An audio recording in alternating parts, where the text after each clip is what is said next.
చాలామంది ఆహ్, వాళ్ళకి గుండెపోటు వచ్చినప్పుడు కానీ, లేకపోతే వాళ్ళు సీటీ యాంజియోగ్రామ్ చేసినప్పుడు, వాళ్ళ కాల్షియం స్కోర్ చాలా ఎక్కువుందని తెలిసినప్పుడు గానీ, చాలా నిరాశ పడిపోతారు. ఇంక లైఫ్ ఏం లేదు. ఇంకంతే. నా గుండె ఎప్పటికప్పుడు ఆగిపోతది అని అనుకుంటూ ఉంటారు. చాలామంది డాక్టర్స్ మీకు అర్జెంట్‌గా స్టంట్ ఎయాలన్నప్పుడు immediately without any doubt stent వేయించేసుకుంటారు.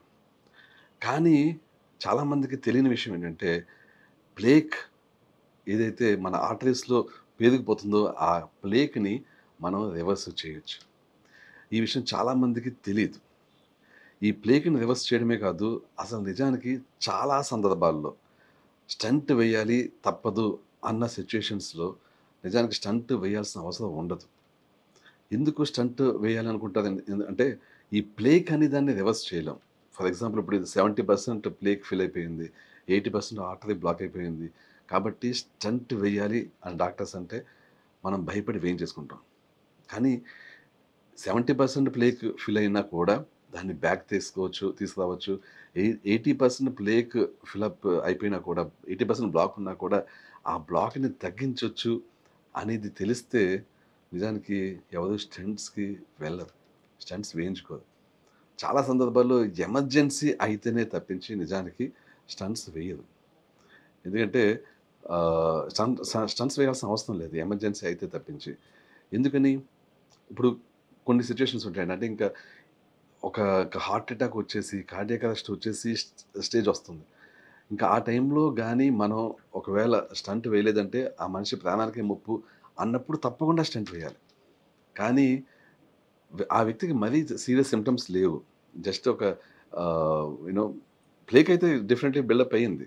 But serious symptoms లేవు. అలాంటప్పుడు మనం నిజానికి ఆ వ్యక్తికి బలవంతంగా స్టంట్ వేయకూడదు. మరి ఓకే. స్టంట్ వేయట్లేదు. మరి అలాంటప్పుడు రివర్స్ చేయడం ఎలాగా? ప్లేక్‌ని రివర్స్ చేయడం ఎలాగా? స్టంట్ వేయకపోయినా కూడా ఆ వ్యక్తిని మనం కాపాడడం ఎలాగా? బేసికల్లీ దీనికి కొన్ని మార్గాలున్నాయి. ఒకటి completely anti inflammatory diet and at the same time ప్లేక్‌ని రివర్స్ చేసే సప్లిమెంట్స్. ఏంటి ప్లేక్‌ని రివర్స్ చేసే సప్లిమెంట్స్ ఉన్నాయా? ఉన్నాయి. అన్‌ఫార్చునేట్‌లీ వీటి గురించి చాలా మందికి తెలీదు. ఫర్ ఎగ్జాంపుల్ నయాసిన్ అనే సప్లిమెంట్. అది యాక్చువల్‌గా చాలా కాలం నుంచి ఉంది మార్కెట్‌లో. బట్ అన్‌ఫార్చునేట్‌లీ ఇండియాలో దాన్ని చాలా తక్కువ డోసేజ్‌లోనే అలౌ చేస్తున్నారు.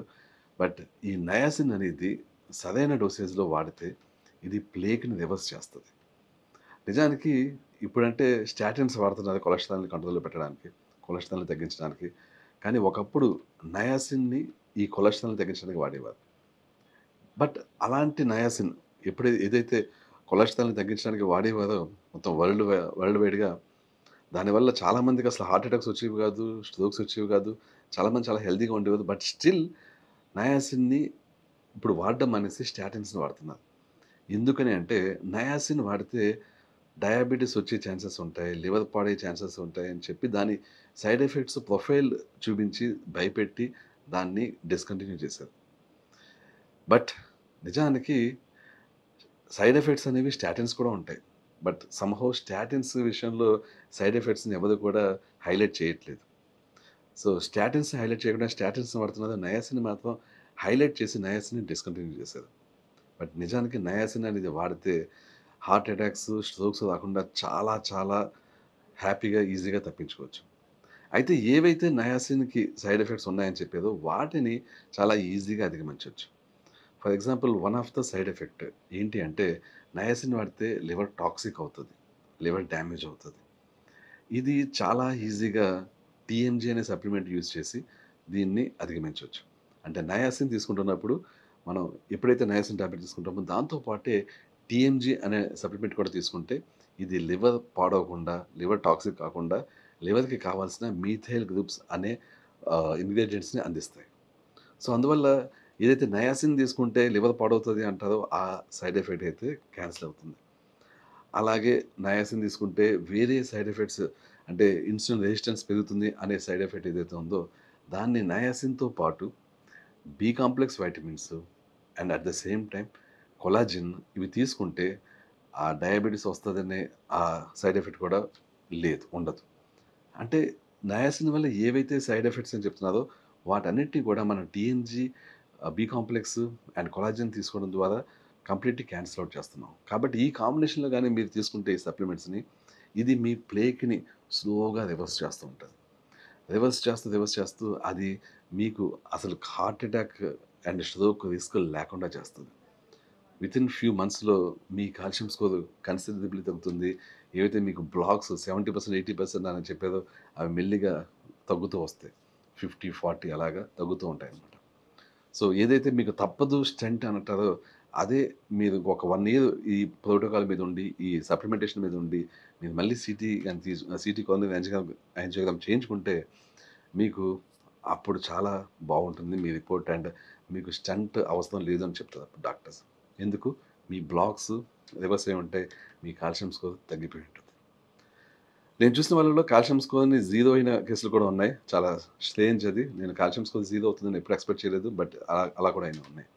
సో, అందువల్ల ఎవరికైనా సరే హార్ట్ అటాక్ వచ్చినా, లేకపోతే స్టంట్స్ పడినా, ఫ్యూచర్‌లో స్టంట్స్ పడకూడదు మళ్ళీ, ఫ్యూచర్‌లో ఇంకా కాల్షియం ప్లేక్ బిల్డ్ కాకూడదు అని ఉంటే డెఫినెట్‌లీ మీరు మీరు ఈ సప్లిమెంట్స్ వాడాల్సి ఉంటుంది. At the same time anti inflammatory diet వాడాల్సి ఉంటుంది. యాంటీ ఇన్‌ఫ్లమేటరీ డైట్‌లో ఇన్‌ఫ్లమేషన్ కలిగించి ఏ విధమైన ఆహార పదార్థాలు మీరు తీసుకోకుంటే అంటే especially high amounts of carbohydrates rice గానీ, ఆహ్, చపాతీలు గానీ ఇలాంటి హై అమౌంట్స్ ఆఫ్ కార్బోహైడ్రేట్స్ తీసుకోకుండా ఉంటే మీ ఇన్‌ఫ్లమేషన్ తగ్గి మీకు ఫర్దర్ ప్లేక్ బిల్డప్ అనేది కాకుండా ఉంటుంది.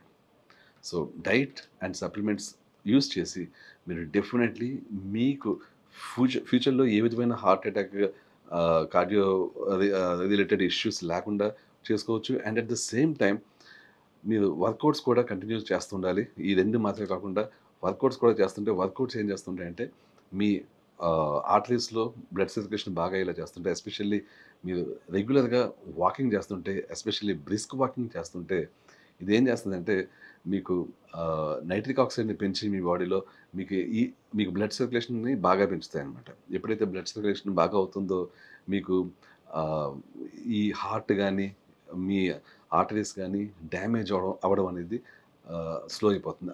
బేసిక్‌గా డ్యామేజ్ అవ్వడం ఆగిపోతుంది.